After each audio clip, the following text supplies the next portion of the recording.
Ketika kita memiliki sikap kerendahan hati, saudari dan saudara, kita akan melakukan semua pekerjaan tanpa melihat siapa yang akan mendapatkan pujian, melainkan yang perlu kita lakukan adalah bekerja dengan penuh tanggung jawab dan mempersembahkannya untuk kemuliaan nama Tuhan dan bukan untuk sekedar mencari puji-pujian yang sia-sia. Dalam hidup ini banyak orang bisa mengatakan kebaikan atau bertindak yang baik. Orang jahat pun dapat berbuat baik. Tuhan tidak melihat kebaikan apa yang kita lakukan, tetapi hanya sedikit saja orang yang dapat menjaga hatinya agar tetap tulus dan memiliki kerendahan hati. Tuhan melihat kerendahan hati seseorang, bukan perbuatan baiknya. Saudari dan saudara, Bunda Teresa berkata, kerendahan hati adalah ibu dari semua sifat baik. Dalam kerendahan hati, kasih kita menjadi nyata. Kerendahan hati adalah sikap terdamai yang memiliki makna dan dampak yang luar biasa. Semoga kita selalu mengedepankan kerendahan hati, karena ini adalah sikap Tuhan, sikap ilahi yang harus kita bawa kemanapun kita pergi.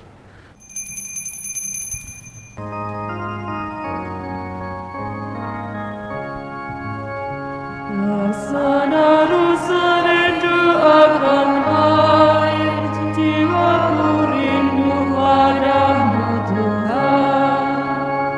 Laksana rusa rindu akan air, jiwaku rindu padamu Tuhan.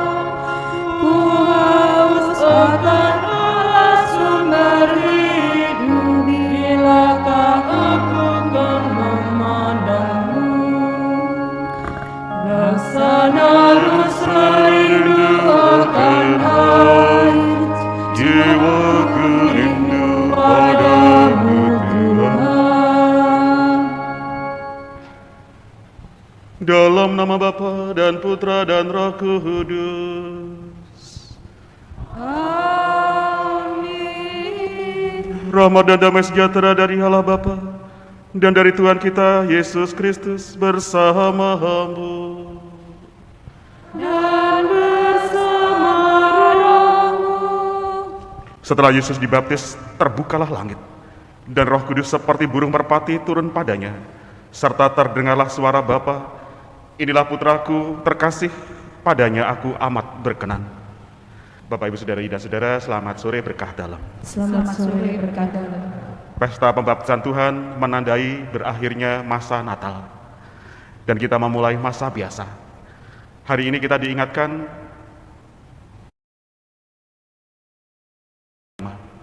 dan tugas perutusan dengan dilandasi oleh kerendahan hati. Kalau Tuhan sendiri yang tidak berdosa mau menerima pembaptisan pertobatan, kita pun diajak untuk mempunyai semangat yang sama. Mari kita menyadari segala dosa-dosa kita. Saya mengaku kepada Allah yang Maha Kuasa dan kepada saudara sekalian bahwa saya telah berdosa dengan pikiran dan perkataan, dengan perbuatan dan kelalaian. Saya berdosa, saya sungguh berdosa.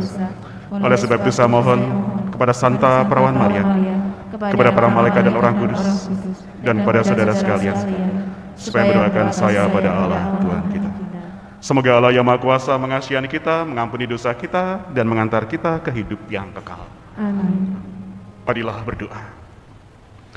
Allah Bapa yang kekal dan kuasa, Engkau telah memaklumkan Yesus Kristus sebagai Putra-Mu. Ketika sesudah pembaptisannya di Sungai Yordan, Ia keluar dari air dengan disaksikan oleh Roh Kudus yang turun padanya seperti burung merpati. Kami pun telah Kau angkat menjadi putra dan putrimu dengan pembaptisan ketika kami dilahirkan kembali dari air dan Roh Kudus.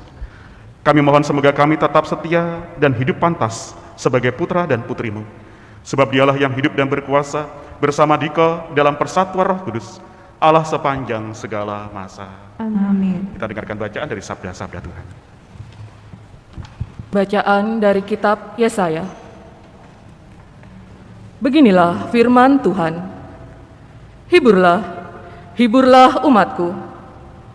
Tenangkanlah hati Yerusalem dan serukanlah kepadanya bahwa perhambaannya sudah berakhir, bahwa kesalahannya telah diampuni. Sebab ia telah menerima hukuman dari tangan Tuhan 2 kali lipat karena segala dosanya. Ada suara yang berseru-seru, "Siapkanlah di padang gurun jalan bagi Tuhan. Luruskanlah di padang belantara jalan raya bagi Allah kita." Setiap lembah harus ditutup, setiap gunung dan bukit harus diratakan. Tanah yang berbukit-bukit harus menjadi rata, dan tanah yang berlekuk-lekuk menjadi datar. Maka kemuliaan Tuhan akan dinyatakan, dan seluruh umat manusia akan melihatnya bersama. Sungguh, Tuhan sendiri telah mengatakannya. Dan terdengarlah suatu suara, "Hai Sion, pembawa kabar baik, naiklah ke atas gunung yang tinggi. Hai Yerusalem, pembawa kabar baik, nyaringkanlah suaramu kuat-kuat. Nyaringkanlah suaramu, jangan takut. Katakanlah kepada kota-kota Yehuda, lihat, itu Allahmu. Lihat, itu Tuhan Allah. Ia datang dengan kekuatan, dan dengan tangannya Ia berkuasa. Lihat, mereka yang menjadi upah jeripayahnya ada bersama-sama Dia, dan mereka yang diperolehnya berjalan di hadapannya. Seperti seorang gembala, Ia menggembalakan kawanan ternaknya dan menghimpunnya dengan tangannya. Anak-anak domba dipangkunya, induk-induk domba dituntunnya dengan hati-hati. Demikianlah sabda Tuhan. Syukur kepada Allah. Pujilah Tuhan, hai jiwaku, Dia sungguh besar. Pujilah Tuhan, hai jiwaku, Dia sungguh besar. Pujilah Engkau sungguh besar. Engkau berpakaian keagungan dan semarak, berselimukan terang ibarat mantel. Engkau membentangkan langit laksana tenda. Pujilah Tuhan, hai jiwaku, Dia sungguh besar. Engkau mendirikan bangsa-bangsa, megah di atas air. Awan-awanku kau jadikan kendaraan, dengan bersayapkan angin engkau melayang-layang. Angin kau jadikan suruhan, dan api menyala kau jadikan pelayang. Pujilah Tuhan, hai jiwaku, Dia sungguh besar. Bacaan dari surat Rasul Paulus kepada Titus. Saudaraku terkasih, sudah nyatalah kasih karunia Allah yang menyelamatkan semua orang. Kasih karunia itu mendidik kita agar meninggalkan kefasikan dan keinginan-keinginan duniawi, dan agar kita hidup bijaksana, adil, dan beribadah di dalam dunia sekarang ini, sambil menantikan penggenapan pengharapan kita yang penuh bahagia dan pernyataan kemuliaan Allah yang maha besar dan Juru Selamat kita, Yesus Kristus.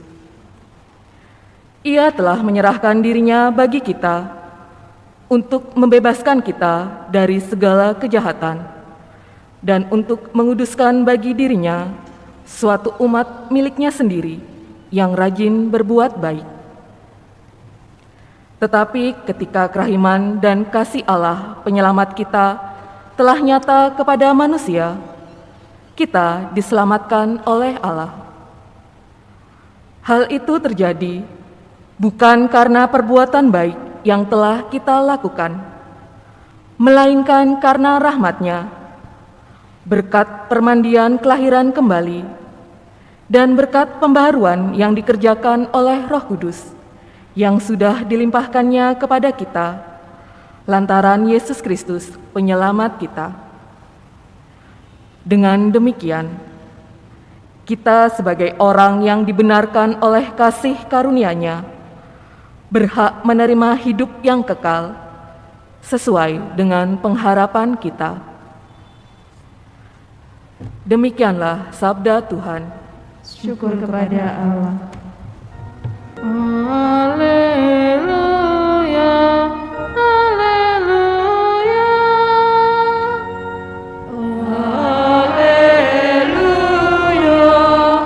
haleluya. Dia yang lebih berkuasa daripadaku akan datang kata Yohanes. Ia akan membaptis kamu dengan Roh Kudus dan dengan api. Haleluya, haleluya. Tuhan bersamamu. Dan bersama rohmu. Inilah Injil suci menurut Lukas. Dimuliakanlah Tuhan. Ketika Yohanes tampil di sungai Yordan, banyak orang menanti-nanti dan berharap, dan semuanya bertanya dalam hati tentang Yohanes, kalau ia adalah Mesias. Karena itu Yohanes berkata kepada semua orang itu, "Aku membaptis kamu dengan air, tetapi Dia yang lebih berkuasa daripada aku akan datang, dan membuka tali kasutnya pun aku tidak layak. Ia akan membaptis kamu dengan Roh Kudus dan dengan api." Ketika seluruh orang banyak itu telah dibaptis, dan ketika Yesus sedang berdoa, setelah ia juga dibaptis, terbukalah langit dan turunlah Roh Kudus dalam rupa burung merpati ke atasnya. Terdengarlah suara dari langit, "Engkaulah putraku yang terkasih, kepadamulah aku berkenan." Demikianlah sabda Tuhan. Terpujilah Kristus. Bapak, Ibu, Saudari dan Saudara, selamat sore berkah dalam. Pesta pembaptisan Tuhan yang kita rayakan pada hari ini adalah sebuah lukisan tentang kerendahan hati. Kerendahan hati yang tulus juga ditunjukkan oleh kedua tokoh dalam Injil suci pada petang ini. Pembaptisan Yesus merupakan tanda kerendahan hati Allah bagi dunia. Peristiwa itu menjadi contoh sekaligus teladan bagi kita bahwa kerendahan hati adalah tindakan yang sangat dibutuhkan dalam hidup bersama juga. Karena kalau kita sudah dibaptis, berarti kita juga menyandang kerendahan hati Tuhan juga. Kita mau lihat satu persatu.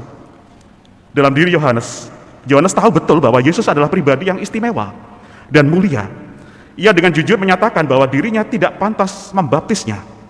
Namun pembaptisan Yohanes atas Yesus adalah penggenapan kehendak Allah. Sehingga mau tidak mau, nyaman atau tidak nyaman, ia harus melakukannya. Maka sungguh satu bentuk kerendahan hati dalam diri Yohanes ketika dalam ketidaknyamanannya, Yohanes mau melakukan apa yang Allah perintahkan, sekalipun hal itu tidak nyaman bagi dirinya, dan menurut pendapatnya tidak tepat. Dalam kisah Injil atau kisah ini, Yesus pun harus menaati kehendak Bapa. Yesus dalam kerendahan hatinya rela dibaptis oleh Yohanes, orang yang mengaku tidak layak membuka tali kasutnya. Ketaatan dan kerendahan hati Yesus dan Yohanes ini memimpin dan meneguhkan kepada pernyataan Allah selanjutnya atas karya keselamatannya melalui pribadi Yesus. Dengan perkataan, "Engkaulah putraku yang terkasih, kepadamulah aku berkenan." Saudari dan saudara, dalam kenyataan hidup sehari-hari kita kerap berhadapan dengan kondisi yang tidak kita sukai. atau tidak membuat kita nyaman, atau situasi yang tidak nyaman. Allah justru sering membawa kita keluar dari zona nyaman yang tidak berdampak bagi perkembangan atau pertumbuhan iman kita. Pertanyaannya, apakah kita berani melepaskan kenyamanan itu demi ketaatan kepada Allah? Mari kita ingat bahwa ketidaknyamanan yang diizinkan Allah justru memberi kebaikan kepada kita. Ke Surabaya juga nggak nyaman. Kenapa? Orang saling serobot, ya. Orang tidak punya kerendahan hati. Kerendahan hati untuk diatur 20 menit sekali berangkat, untuk buka tutup dan sebagainya. Orang tidak punya kerendahan hati untuk itu. Orang tidak siap untuk ketidaknyamanan yang ia terima. Dan orang berontak untuk merasa nyaman, tapi akhirnya membuat orang lain tidak nyaman. Kerendahan hati membuat semua orang menjadi nyaman. Maka Tuhan Yesus juga menunjukkan kepada kita teladan terbesar tentang kerendahan hati. Ia rela menjalankan misi Allah Bapa dengan memberi dirinya, bukan hanya dibaptis oleh Yohanes, tetapi hingga mati tersalib sebagai wujud totalitas kasihnya agar kita manusia diselamatkan. Maka saudari dan saudara, dari apa yang telah Tuhan Yesus teladankan bagi kita, maka ada beberapa hal yang dapat kita renungkan. Yang pertama, sikap kerendahan hati mengarahkan kita untuk menyadari bahwa kita tidak berarti apa-apa tanpa Tuhan. Keberadaan diri kita yang masih dapat menikmati hidup sampai dengan saat ini, apa yang kita miliki, yang kita banggakan, semuanya bersumber dari Tuhan. Karena itu, orang yang rendah hati adalah orang yang tahu bersyukur dalam keadaan apapun. Orang yang rendah hati adalah orang yang mempertaruhkan hidup dan masa depannya dalam kuasa dan kehendak Tuhan. Orang yang rendah hati adalah orang yang mengandalkan Tuhan, serta hidup takut dan hormat kepada Tuhan. Orang yang rendah hati selalu meyakini bahwa hidup ini dipenuhi dengan sukacita, apapun keadaannya. Kalau orang rendah hati, orang akan memberi rasa nyaman, karena dia masuk ke dalam ketidaknyamanan, ya. Orang yang rendah hati selalu menaruh harapan-harapannya dalam rencana Tuhan yang baik. Yang kedua, dalam menjalankan setiap karya atau pekerjaan, pribadi yang memiliki kerendahan atau sikap kerendahan hati selalu yakin bahwa ia tidak dapat hidup dan bekerja tanpa orang lain. Kehadiran orang lain dalam hidup, karya dan pekerjaan adalah bagian penting yang turut berperan dalam berbagai pencapaian dan kemajuan, terutama kalau ini hidup pelayanan di paroki. Keberadaan orang lain dengan demikian tidak hanya sekedar ada, wah pokoknya ada gitu ya, tidak itu. Atau kita tidak hanya sekedar ada bagi orang lain, tetapi hadir dan memberi arti. Karena itu, kalau dalam konteks yang kedua ini, orang yang rendah hati adalah orang yang dapat membangun dan menjaga relasi hidup bersama dengan orang lain dalam keseharian atau di tempat bekerja atau pelayanan, sehingga ada persekutuan kasih mesra, ada belas kasihan, ada pengampunan, ada sehati sepikir, ada satu kasih, satu jiwa, satu tujuan. Orang yang rendah hati adalah orang yang tidak merasa paling baik, paling bisa, paling tahu, paling pintar, dan lain-lain. Kerendahan hati tidak bersikap meremehkan orang lain, tetapi justru mengarahkan kita untuk mengenal diri dan menyadari ada banyak juga kekurangan-kekurangan dan ketidaksempurnaan di dalam diri kita, dan mampu melihat, mengakui, serta menghargai orang lain dalam berbagai kelebihan dan kekurangannya. Maka orang yang rendah hati akan menempatkan orang lain lebih utama daripada dirinya. Orang yang rendah hati adalah orang yang berintegritas, tidak ada kepura-puraan, tidak ada kemunafikan dalam bersikap dan bertindak, tetapi melakukan semua karya-karya atau pekerjaan atas dasar kebenaran dan keadilan yang pada akhirnya memberi dampak kebaikan bagi banyak orang.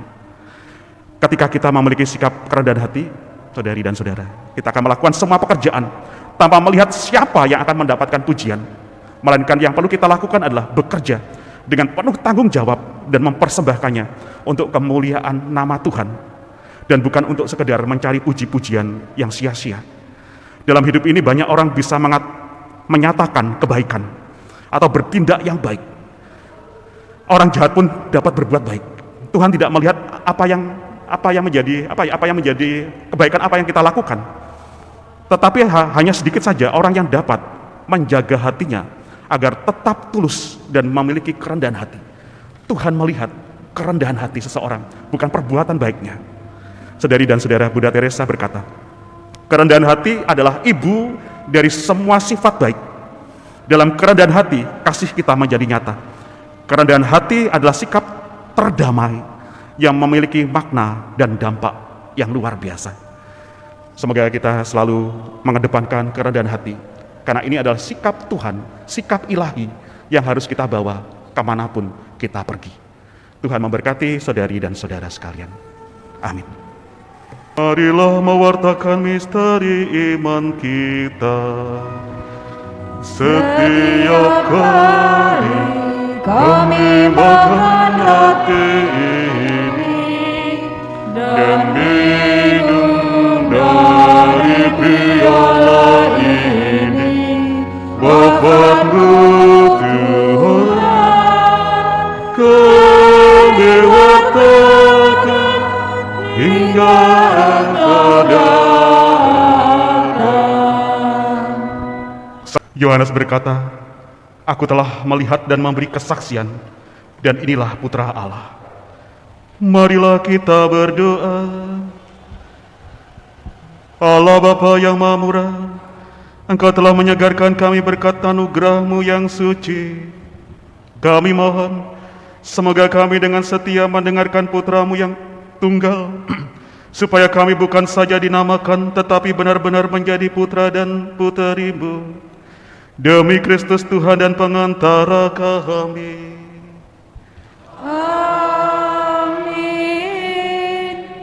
Tuhan bersama-Mu dan bersama rohmu. Semoga saudari dan saudara dalam perjalanan hidup di tahun 2022, dalam keluarga, dalam pekerjaan, dan usaha, selalu diberkati, dilindungi oleh berkat kasih Allah yang Maha Kuasa, Bapa dan Putra dan Roh Kudus.